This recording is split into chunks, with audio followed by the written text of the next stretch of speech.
The following program is produced by the Tech Talk Radio Network. Hey, what's up? This is Tom Arnold, and you're listening to Tech Talk Radio. They're really great, and I love them. Hey, how about a copy of Windows? Can I get a laptop?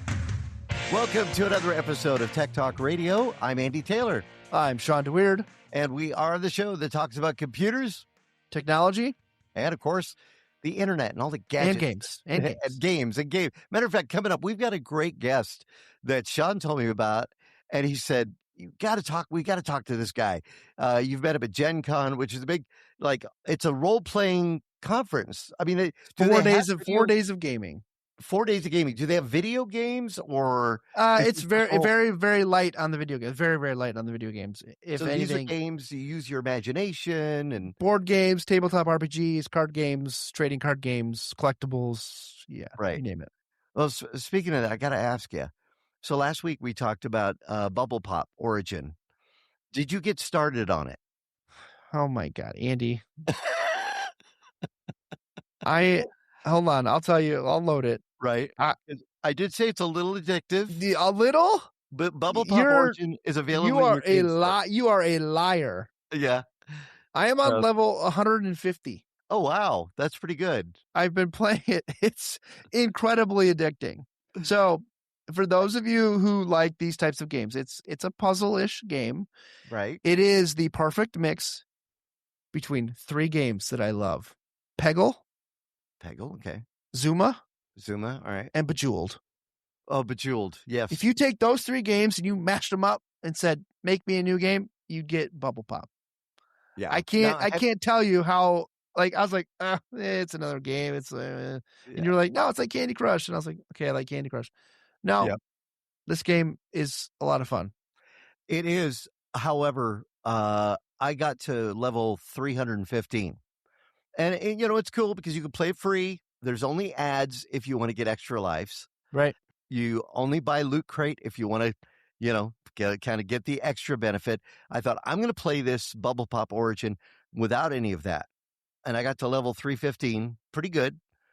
And I did watch some ads. So I will do that. I had 2 bubbles left and I could get 5 points by watching some ads. And I did do that. But I gave up on 315. I finally said, it's not, there's no way. So I just said, yep. So I removed it from my smart device and I downloaded another Bubble Pop game so I could start all over and have some fun with it. I mean, they're fun. It is fun. Again, it's one of those games where they make them purposely frustrating so that they force you into trying to buy. Oh, you only have 2 bubbles left. If you spend $1.99, and you've been doing the next level. Good. Yeah. So, but I don't have that type of personality that's like, I have to do it. I have to win. So I don't spend money on it, but I could see how it's predatory in that way for people that are having an addictive personality, but it is fun. And I'm trying to swipe through just to look at it now, but they'll get compensated through the ads that they run. If they have a pretty strong user base. And the other one I'm playing now is also a Bubble Pop game. They're calling it Bubble Pop, different developer. And I'm having fun with it. And I figure if I get to that point, then I'll look for another one because there's so many titles that are out there. As long as you get them from your store, whether it be your, Apple store or your Play store, you should be fairly safe, but always check it out. Do a little research on it. The other thing I wanted to ask you, Shawn, speaking of games, did you get a chance to put together the Snap Circuit Soccer Shot? Have not yet. I know the World Cup's coming up.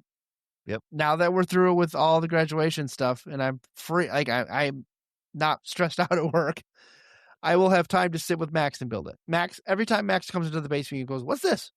Yeah. It's got a soccer ball on it. I want to put it together. No. And it's big. It's a bigger game than normally. It's bigger and it's going to be a little bit more complicated, I think, but I'm excited to put it together. I'm going to, and I will do it with Max and I'll film it, record it, and do a little time lapse or show it when it's complete and show Max playing with it. Because it does look cool. So I do have it. And I think if we push it down the road just a little bit to get to the World Cup, it'll have a little bit better of a, because the World Cup's coming up. Some of my friends are going to the World Cup games because it's here in the U.S. Well, it's here in North America, right? So it's in Mexico, the U.S., and Canada. I will say this. though, because I did a segment on television about it, and it was cool. And I started putting it together. The documentation is not the best when you're trying to figure out red wire goes here. And if for the listeners don't know, Snap Circuits, their products they make, they have so many great ones. There's no screws involved. You don't have to screw drive anything in. You don't have to solder anything. The only outside part is batteries. So this one uses 3 AAA batteries, but it's like a soccer stadium. And you could play one-on-one with somebody. They can shoot a soccer ball by putting it in the little spinnies, and then somebody has to be the goalie and block it from going in. But I will say the documentation was a little rough. However, if you jump online and you get this on the Alenka website for Snap Circuits, you'll be able to see it step by step. They do a step-by-step video. This Great. cable goes here. This one goes there. I'd recommend that. Hopefully, I don't get too frustrated by it. I was getting there. Oh, boy. Do you think a 4-year-old could do it? Yeah, and I was scratching my head the whole bit. So yeah, no, that was kind of scary. But that'll be cool once you get into that. That'll be a lot of fun. I did get something in this week, and it was really weird, Shawn. Normally, my buddies at ASUS, when they have something new, they'll tell me, "Hey, we got something. You want to take a look at it?" And I'll say, "Cool." I was sitting outside on the front porch, just enjoying the sunshine and the wind, and suddenly there's a UPS guy there with a gigantic box, or FedEx, anyway, either way. And I'm like, "What's this?" But I could tell. I mean, this was a huge box. It was from ASUS. So I brought it in, and I'm thinking, going through my email, no, he didn't send me anything to say what they're going to send me. So I'm thinking, this is cool, right? So I did an unboxing video, but I didn't like it.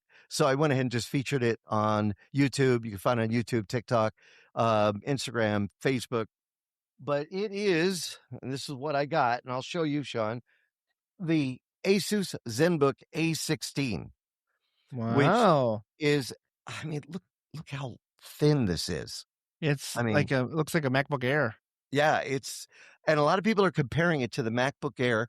It's a 16-inch 3K OLED screen, which is great. It has a lit keyboard, which is also great.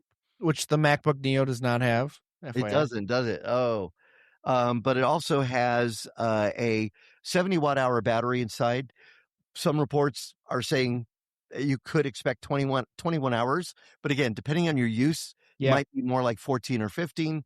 It comes with a massive 130-watt charger, which is great. That's pretty big. That's pretty good. Port-wise, I wish it had more ports, but I think we all kind of wish that. It has 2 USB-Cs. It's got HDMI. It's got a headphone jack. A lot of people like that. And then on the other side, it's got USB 3, or either way. I mean, it's pretty amazing, very fast. It's a Snapdragon X2. That is the processor that ASUS is using with their own NPUs. So it has an 80 NPU that's a part of it. So you can do basically Copilot or any other. ASUS also has its own AI programs that are a part of it. But again, I just love just how thin it is and how light it is, and a lot of comparisons between the MacBook Air. Yeah, it looks really nice. And you said it was a 3K LED screen? Yeah. OLED? OLED. Yeah. That's nice. Do you know what it retails for? Yeah, that's the hard part. Oh, boy. It retails for some are saying $16.99, but from ASUS $21.99. So, but if you're looking, and it comes with 48 gigs of RAM. Okay. That's pretty good. 1 terabyte hard drive.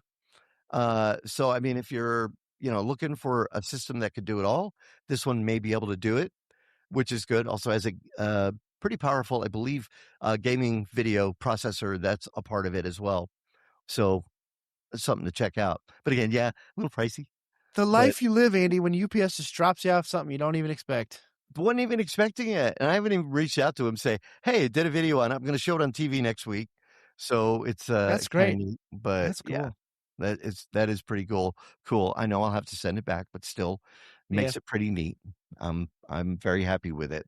120 hertz refresh rate as well. That's great. Have you heard anything about WWDC? That's the No, Worldwide I've Developer. not. I know that one of my coworkers is going. His brother does development, and they get to go every time. So he'll be going to whatever they have out in San Francisco for that. So WWDC, for our listeners, is the Apple puts it on. It's their Worldwide Developers Conference. Yeah, they got the dates down for June 8th through the 12th of Keynote, State of the Union platform when it comes to Apple products. They're going to be talking about AI and advancements. So, and a lot of people say, well, Apple has just forgotten about AI. It'll be interesting to see if they come up with something that is just, oh, that's something new that could be good if they do. Because a lot of people are looking for that now. Yeah, I mean, it's becoming so ingrained in everybody's life. They're kind of accepting that it's going to be everywhere. So now that it is, more companies are probably going to just adopt it. Hopefully not do it as poorly as Windows has with Copilot and Recall and all that stuff. It's just, again, we're in a weird spot with AI where, yeah, it's just weird. We're in a weird spot, man. I don't know how else to say it. Right. This week also opened, yesterday at Showtime, yesterday Mandalorian and Grogu. Are you planning to see that? Thursday night. So you're going into like an advanced screening. I'm going to a Thursday night screening with a couple coworkers. It comes out Friday, whatever the day Friday is. Yeah. But one of my coworkers said, "Hey, they're showing it at this time on Thursday night." So I'm excited to see it. I've heard good and bad things, of course. I mean, everybody's a I skeptic haven't on heard the anything internet. bad about it yet. So I don't know. I Well, mean, we'll it's see. cute. I mean, Grogu adds that kind of cuteness to it, you know? there's one right over my shoulder. You can see it on my couch back there. Oh, look at that. Oh, I see it. Yeah. Max will come down here and rearrange these. So I Right. never know what I leave him where he puts them. So you never know what you're going to get back there on the Right. couch. So, Well, you mentioned, Copilot, and I don't know if you are on a laptop or a desktop that is running, Windows 11. Do you prefer to, if you have to use AI, will you go to ChatGPT or Anthropic, or do you just go ahead and use the integrated Copilot? the only two AI models I have used on purpose are ChatGPT and Suno. Those are the only two. I don't do enough. I don't vibe code. I don't do enough to warrant ChatGPT to use ChatGPT for a lot of stuff. And occasionally, and more often than not, with the stuff I'm doing is so specific to a piece of hardware from a vendor that it gets it wrong. Yeah. So, and I don't, and I'm not going to correct it. Right. I'm not going to spend my time correcting their model. Like, you're not paying me, I'm paying you. Like, Yeah. I get it. And I get it can scrape the entirety of the internet, but not everything on the internet is correct. So, exactly. I And mean, you have to double check. I mean, I've for come sure. across stuff with Gemini. If I'm doing something real quick and I just need a bit of information, and I go, wait a minute, that doesn't sound 100%. And I will correct it and tell it, no, this is the information. And it will say, oh, thank you. And does it update their database? I don't know. I mean, I have no idea. But I'm not going to correct it. If it's wrong, it's wrong. It's going to be wrong for everybody else until somebody else decides to spend their hard-earned energy on correcting a multi-gazillion, bajillion dollar company or whatever they're worth now. Yeah, because when they take over the world, you don't want them coming to you going, you kept correcting me. Yeah, right. I'm not one of those people that says thank you every time either. Because I know there's some people that have the theory that, well, if you thank your AI every time when they do take over, they're going to be like, you thanked me. So I'm not, you're spared because you are thanking me. It doesn't care, but that's, one of the ways to get more people to use the AI is by giving them kind of a personal, like, oh, that's great, or a great idea, or give you some kind of reinforcement. So that way you feel like that bond with there. And a lot of people don't understand that, but that's exactly what it's programmed to do. Right. Yeah. So, all right. We've got a listener question in from Dave. And I don't know how you feel about this one, but it says, hey guys, there are so many different Bluetooth speakers on the market. Is there some better than others? And that's Dave. I mean, you could go to a discount store, and I mean, I've seen them in Dollar Tree and buy a Bluetooth speaker. Yeah. It's like, Yeah, yes, there are. You get what you pay for. Let's put it that way. If you go to a Dollar Tree or Dollar General, Dollar whatever, Right. you're gonna get $1 worth of crappy audio. The fidelity is not going to be great. The battery is going to suck. Might not even have a battery in it at all. Might be powered. Yeah, might not have good range. Might have awful range. Yeah. I have had really, really good success with JBL wireless speakers. Yeah. I have one sitting right here in front of my desk. I have a mobile. I have two actually. I have the JBL Clip 3 and the JBL something 5. I have the JBL Clip as well, and it puts out great sound. And it's nice because if you're outdoors, you can hang it, on the side of the barbecue. Well, I don't know if I'd do that, but you can hang it on a table or a clip outside. And it's rated IP86, so you can dunk it. If it dunked on accident, it's not going to get completely destroyed. Yeah. What I do like about the JBLs is you can run them while they're plugged in. So I run them. I use them for I have the JBL Flip 5, I think is what I have. It's a little red one. It's about 7 inches long. And I use it for listening to my computer. I'll flip it over so I can just hear it out of that speaker, Bluetooth. Right. I don't want to have to clutter my desk with a whole nother, wire it and plug it in. And then I use Sound Switch, which is an application you can get for your computer, tied into my Stream Deck, and I can just switch back and forth between this mic, my headset mic, that speaker, the headset speakers, the clip, and I can quickly change those around. So now I can also take it and move it to my laptop. So if I go upstairs to edit or something, or we go on a trip, and the boys want to watch a movie on the iPad, and the iPad doesn't have the greatest speakers in it, and we can just toss it, connect it Bluetooth, boop boop boop, connect, done, it's playing. So very portable. The battery life is great. So that's JBL. Yeah. Pioneer makes a bunch of good ones. Anchor makes a few. There are the big brands, the big audio brands that you trust: Bose, JBL, Pioneer. Those are going to have good quality, long-lasting, high fidelity Bluetooth speakers. Now, for Dave in Tucson, if he wanted to have, a speaker, but also have it so that it has the ability to take a phone call, he'd be able to interact with the clip. I don't know if I've ever tried that, but the clip, we should be able to take a phone call and they'd be able to hear us, right? I don't know the answer to that, but there are some that do have a microphone in them. Right. Just don't expect a great sounding microphone, right? Yeah. People don't realize that the smaller the microphone, the more compressed it has to get, right? And it's like, if you try and jam it into a Bluetooth speaker, for one, you're compressing it. It's getting compressed to Bluetooth. So it's going to sound like a Bluetooth speaker. It will work. It will sound okay, but it's not going to be the same quality as of your actual phone headset or a wired headset of some sort. But yeah. Here's a good question that I saw on Threads. And I don't know, do you use Threads at all, Shawn? No. That's the Instagram, kind of their version of Twitter, or X. What's one piece of old tech you refuse to give up? Is there one thing that you've said? Now, one thing I have, and I'm just not giving up because nobody wants it, is the original Diamond Rio MP3 player, which actually came out before the iPod. And you could play MP3s on it, and I still have it. Diamond gave it to me back in the early 90s, and I just held on to it, and I still have it.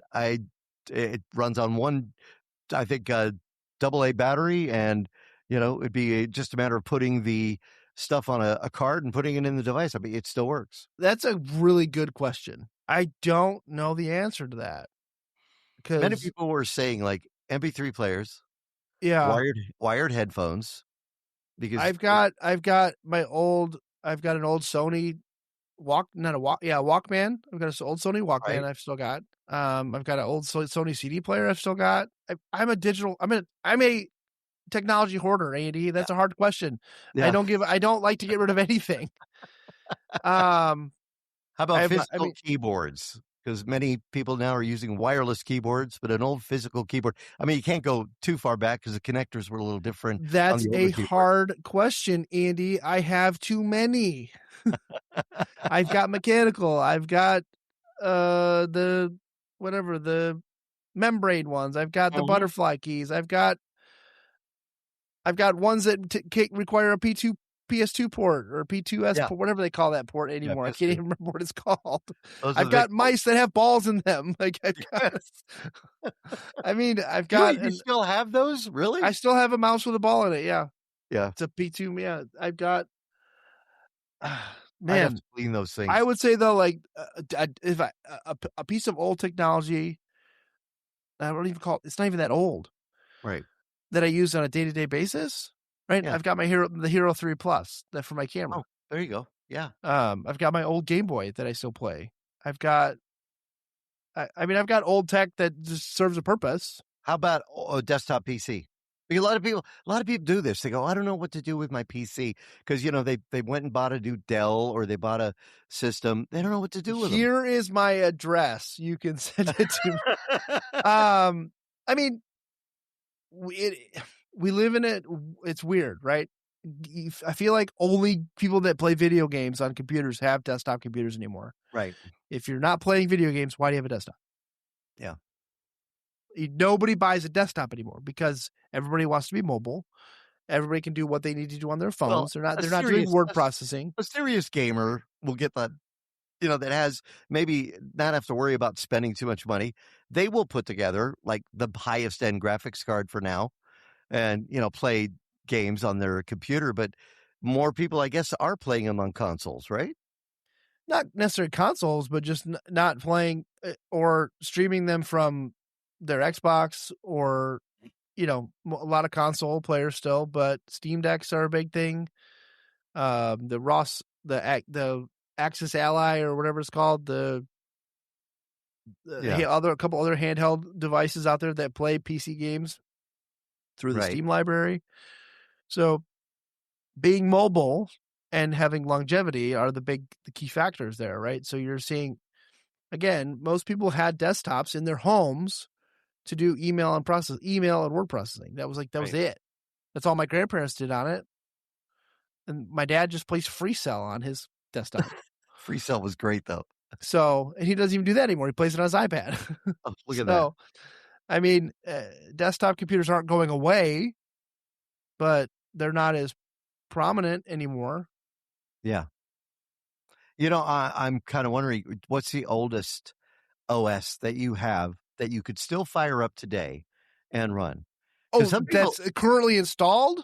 That's installed on a tower or those desktop cases that you could actually hit the button and run it if you wanted to. Because my daughter wanted me to buy because I have tons of cases. She's like, could you build me, Windows 95 so I could play, what is a game with two motorcycles and you fought each other as you were going down the road, which that sounds real friendly. Redneck Rampage and some of those games. Yeah, there was one that Redneck Rampage was one of them. Need for Speed. Yeah, some of those older games. There's the motorcycle one. It's gonna escape me, but it has to do with chains, if I remember correctly. Can't remember that one, but I believe currently, right now, the oldest one that I have would be Windows XP. XP, yeah. I do have a build. I don't think it would come on right now that has Windows 95. I've got at least a hard drive and a motherboard put in a case, right, that would run Windows 95, and another one that would run Windows 98. Right. Because I do believe at one point you guys challenged me to build a Windows 98 build and see if I can get it and get on the show with it, which I still would like to try and do. But how about DOS? I haven't built a DOS machine in a very long time. Discs, which was cool. Yeah, I mean, growing up, we had DOS. I had DOS based computers, right? And then it was Windows 3.1, and then the evolution of Windows from there. I remember the original flight simulator, which was it wasn't Microsoft; it was a different company.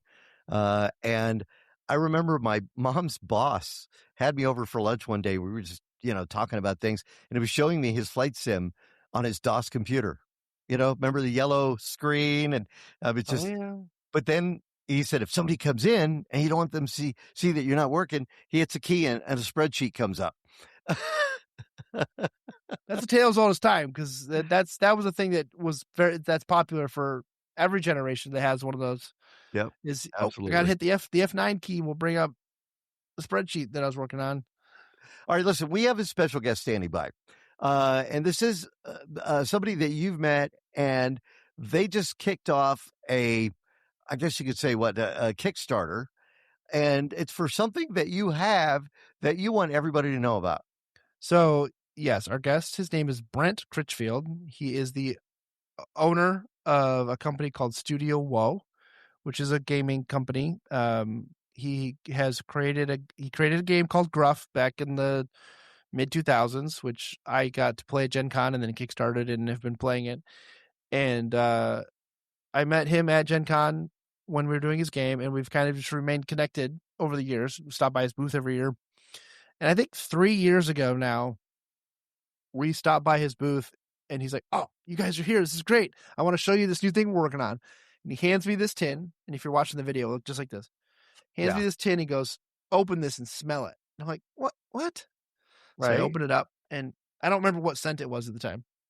And I smelled it. I was like, "Whoa!" I was like, "Man, it's like..." So it's scented gaming dice. Yeah. So it's called Baron Smelly Bones Scented Dice.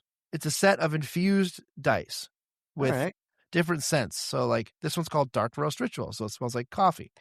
This one is called Healer's Balm. So it smells like fresh linen and floral. But he's kicking off a new Kickstarter, and we'll talk to him after the break about that new Kickstarter and the process behind how he got to creating scented dice. That is Standing By. I'm Andy Taylor. I'm Shawn DeWeerd. You can find us on the web at TechtalkRadio.com. We'll be right back. Now, back to Tech Talk Radio. We have an episode for you today, and I called Andy this morning with this idea, and he gave me the green light, and we set it up in motion. Well, I know that you're pretty passionate about gaming, which I think is pretty cool. And, you've talked about it. And then I've had people that I've run into, at station events that have said, "Hey, what was that game that that guy Shawn was talking about?" So it's cool because people want to get into it. They just don't know how, And so Gen Con is a show that I go to every year in Indianapolis. It's the best 4 days of gaming, as they dub it. And over a decade ago, which is hard to believe, Brent. By the way, we have a guest with us. His name's Brent Critchfield. Howdy. Hello, I met Brent at Gen Con in 2014 or 2015 when we demoed his game called Gruff, which is an amazing two-player an amazing two-player game where you play goats that are hybrid goats, and it's an incredible game. It's called Gruff. It's really fun. I was doing all of my Gen Con stuff this past weekend because it's coming up, getting all my tickets and stuff. And then I got a notification for a Kickstarter for Brent's new smelly dice. Wait, is it smelly or scented? There's scented dice, but it's called Baron Smelly Bones Scented Dice. But if the dice that are smelly, then they're probably mine. So I'm fangirling a little bit here, but 2 years ago at Gen Con, we stopped by his booth every year just to say hello, see what he's got brewing.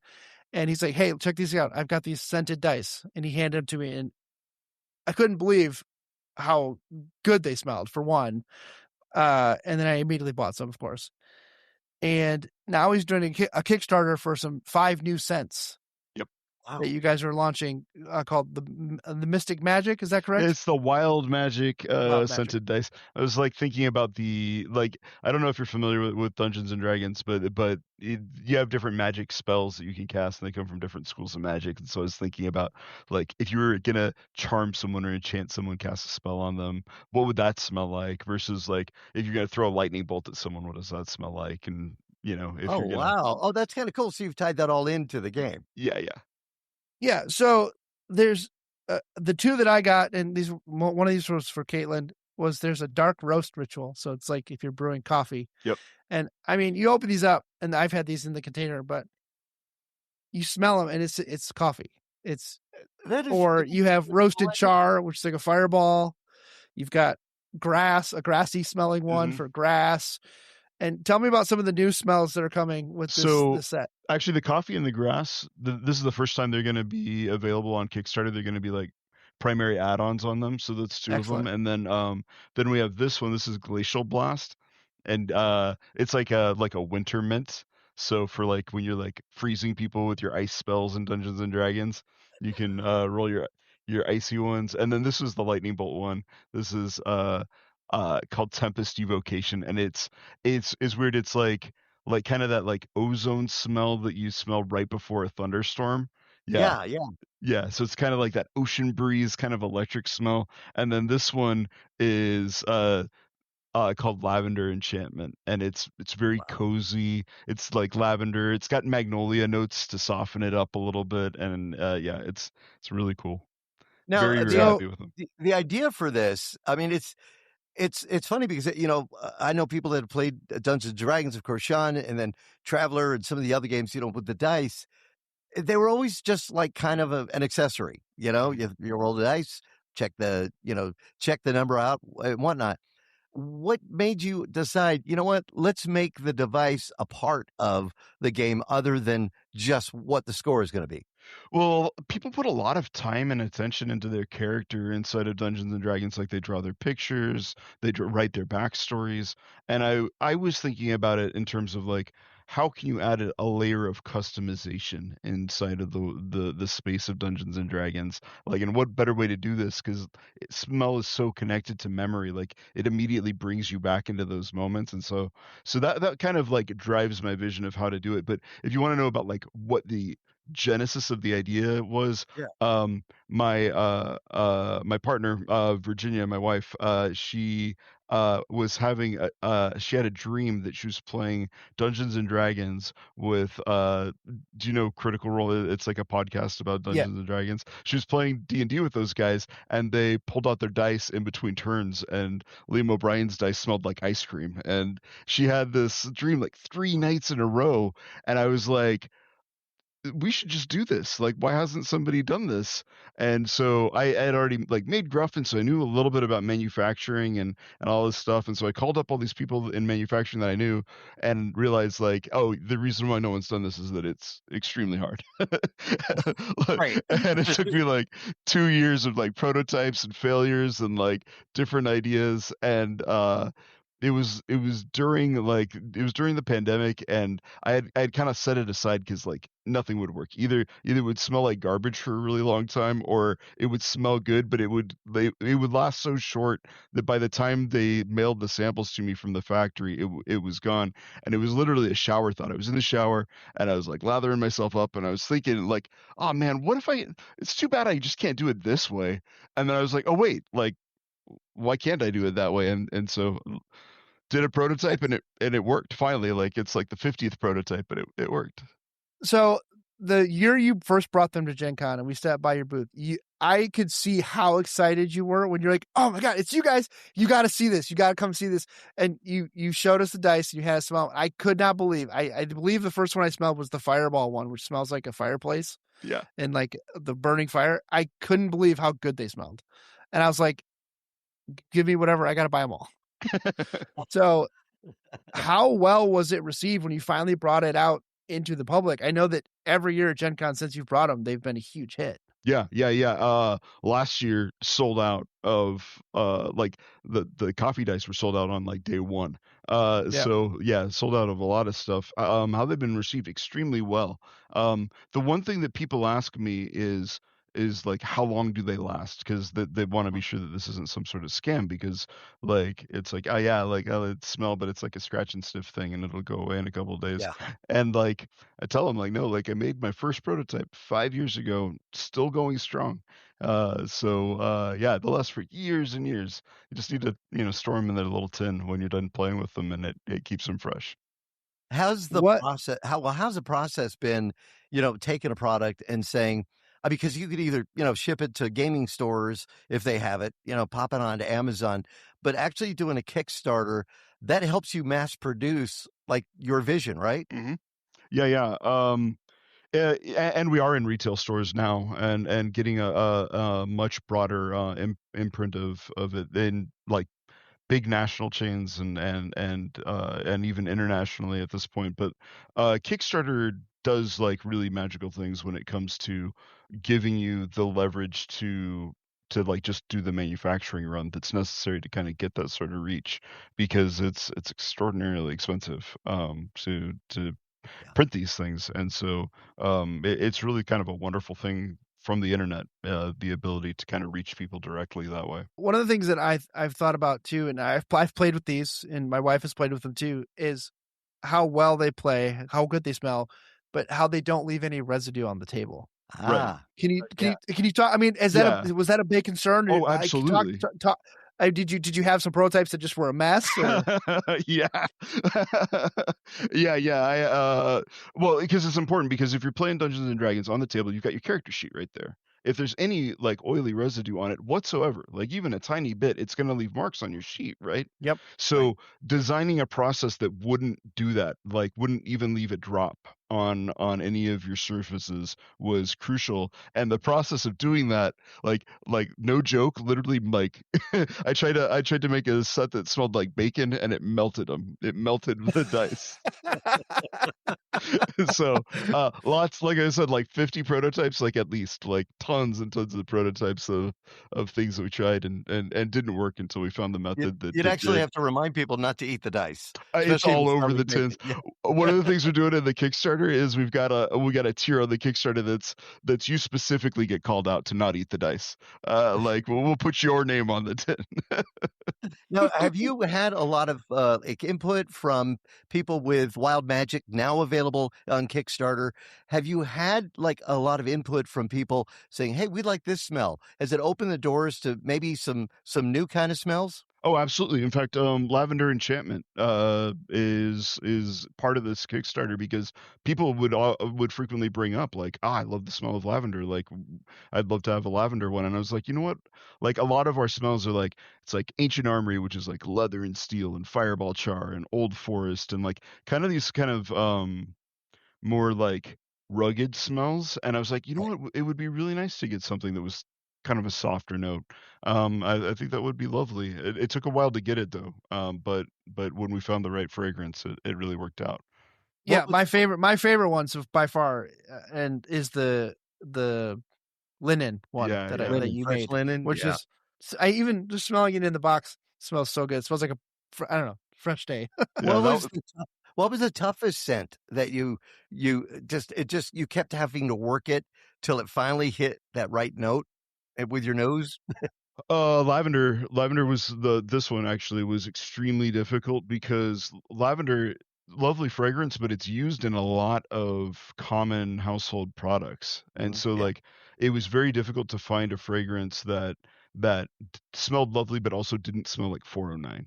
And so that actually like was a weird line to cross of like, so what ended up being the secret was actually like blending the lavender and the magnolia, as kind of like it kind of created this sort of soft thing that muted it down and took it out of that sort of cleanser sort of smell. Right. Yeah. So what's been the most positive feedback you've gotten from people that have picked up these dice? That's well, people threatening to eat them. That's the reason why we have to do this. A special warning. Watch out for the steak one coming soon. Yeah. I do have to keep them away from my 4-year-old loves to play with my dice, and he Yeah. he does know they smell, but so these have to stay high up, or he definitely will put them in his mouth. Yeah, don't do that. Hard Now, nope for the on that. Kickstarter, how does somebody get involved? And somebody listening right now may go, you know what, I want to get some of these because maybe they're playing or they're starting to play. How do they go ahead and participate in the Kickstarter? I actually like help people with this periodically. Just just this morning, one of my friends referred a friend that wanted to make a video game, and I've been making video games for decades, as well as this stuff, uh, and it's actually very different depending on the product. So dice go to Kickstarter a different way than board games, and board games have different things than video games by a long margin. But the main thing is you need to come prepared with your audience. Like that's really like the bedrock of it. So make your thing, share it with people. Like, don't be too afraid about protecting your idea. Take it to conventions. Like, when I showed him the dice to Shawn the first time, they weren't actually for sale that year. Like, like we were still kind of in the demoing sort of space. Right. And so being comfortable with doing that. In fact, I think I showed you Gruff before it was available too. If it, Well, yeah. So yeah, we demoed Gruff in the first exposure playtest hall the first year, and then we came back, and I was like, "How do I buy your game, dude? Because this was amazing." And then we've just been, my friend Steve and I have been playing it, and I don't know. I love supporting Brent in his work, and like I said, I saw how excited he was about these dice. And he's like, they're not even for sale yet. And I was like, well, how do I buy them? Because we have to wait until next year. That is super cool. Now, is there a website, Brent, where people can go to, or do they do a Kickstarter and then username? Yeah, definitely going off searching Baron Smelly Bones on Kickstarter will get you to the Kickstarter for the Wild Magic campaign. That's the one that's live right now. And our website is studiowoe.com. And you can also do smellybones.com, and that'll also redirect you to our website. But the company is called Studio Woe, and yeah, we do that goat game and the scented dice game. I have to ask you, what is the greatest game, Brent, you've ever played? The greatest game I'm just throwing that at you, so probably not fair, but I've ever played. Yeah. Oh man, that's rough because I do make games as my day job, and they probably want me to say their game, but I'll say that my favorite video game was Legend of Zelda: Link to the Past. I think that one is just a real feel good, happy vibe. It's one of Shawn's list too, isn't it? Yeah. Well, that's one of the ones that I beat while I was waiting for Daniel to be born.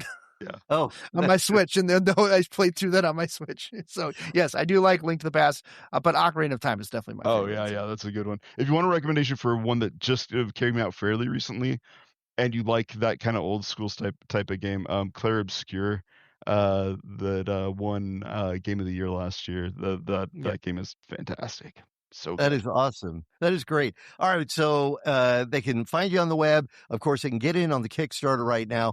What's next for you, Brent? Have you decided yet? Yeah. Well, after that,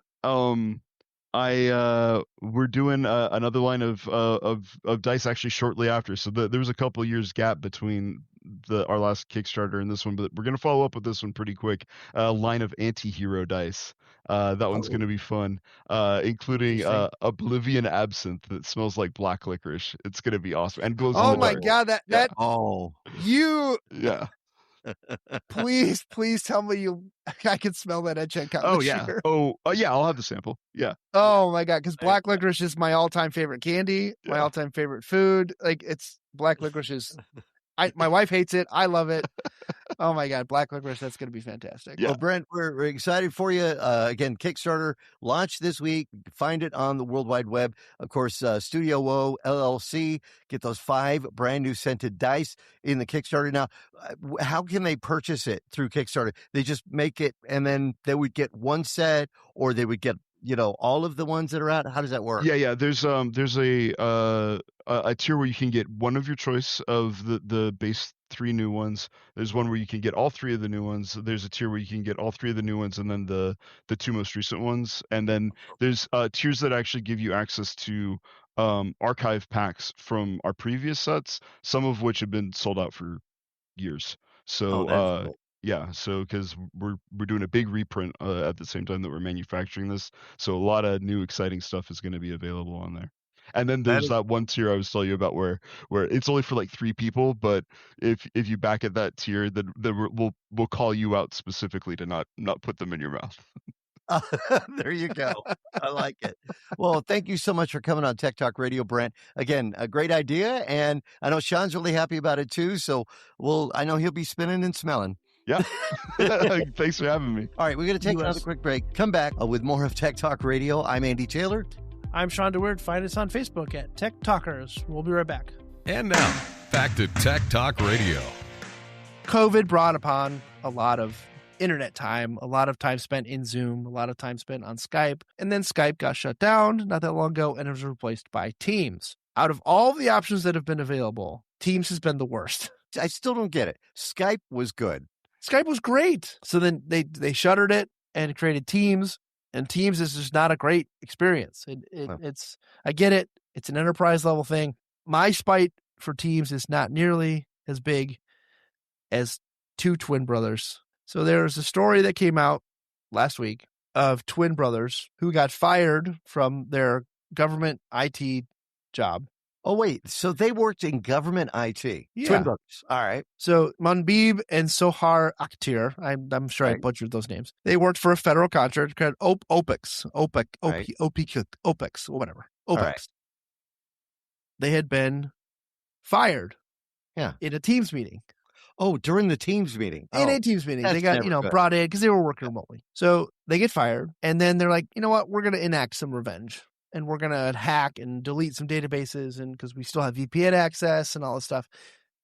The call was over. This was after a while. Yeah.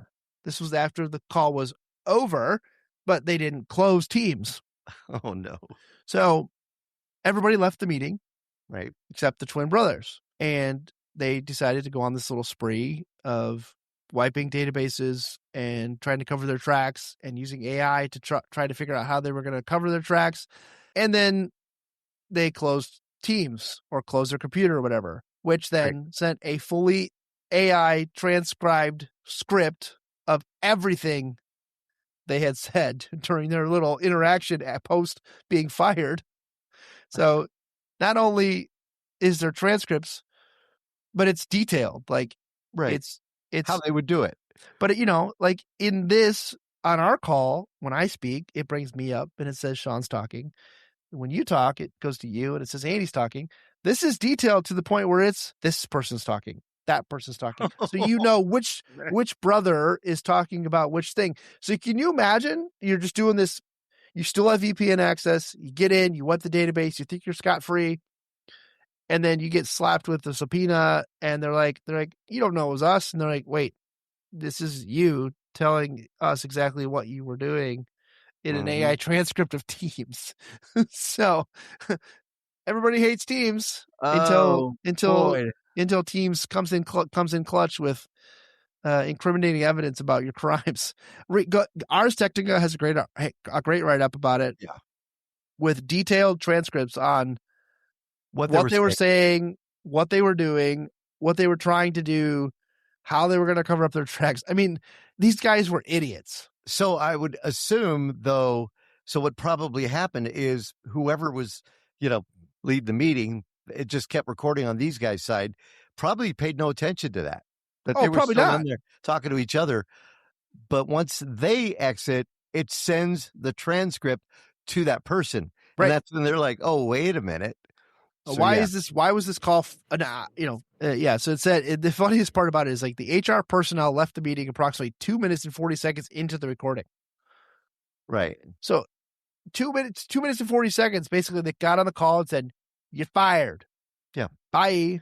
Boy, not good. Oh, not. And then they had an hour of interactions between the two brothers, talking about they're still connected to the VPN, daily backups. We're doing this petty stuff. I'm going to wipe my computer.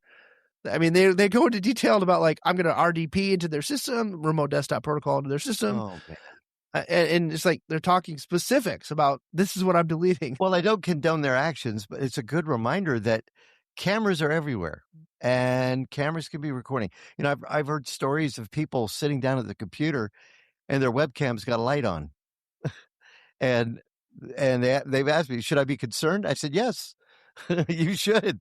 If your camera's got a light on, that means it's on, and somebody could be watching it. Well, it's like my favorite. It's one of my favorite scenes in The West Wing when he has the counsel's office has a recorder on his desk, and the president comes in and says, "I need to tell you something that could, I could get in trouble." And he just grabs the gavel and just starts smashing the recording device just to make sure it wasn't recording.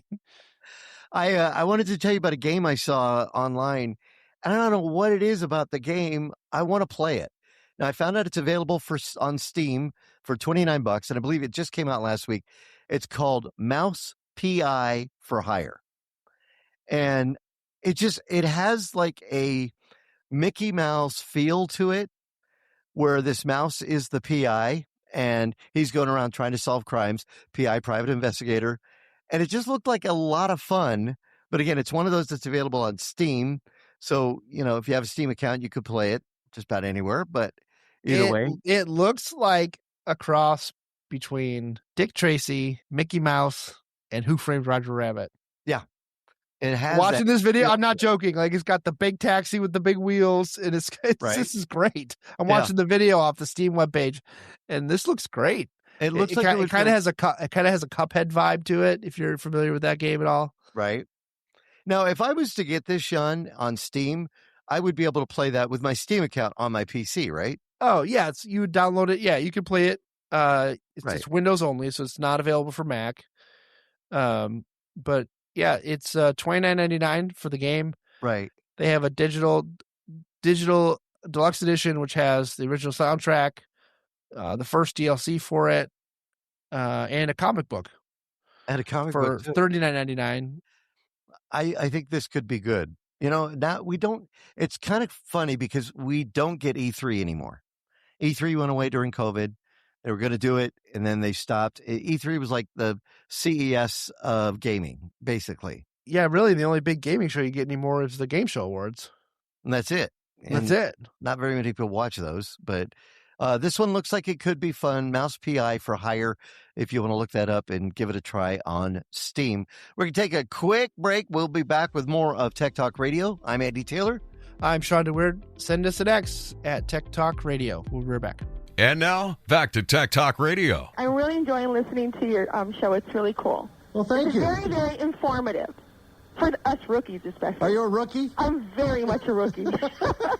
Hey, this is Harold Perrineau, and you're listening to the Geeks on the Radio, Tech Talk Radio. All right, I got a big question for you, Shawn, and you would know because you're a Plex user. You use Plex. And I got a thing the other day, hey, we're renewing your Plex account. And I thought, I have a Plex account? I thought, wait, I do have a Plex account. And I pay for the little extra fee to be able to stream my content, but I don't even have it set up anywhere. Like, I had it at one time, I had a drive that had, okay, this is my content. If I ever want to stream it and show somebody, I could do that. But I'm thinking, let me ask you, your opinion.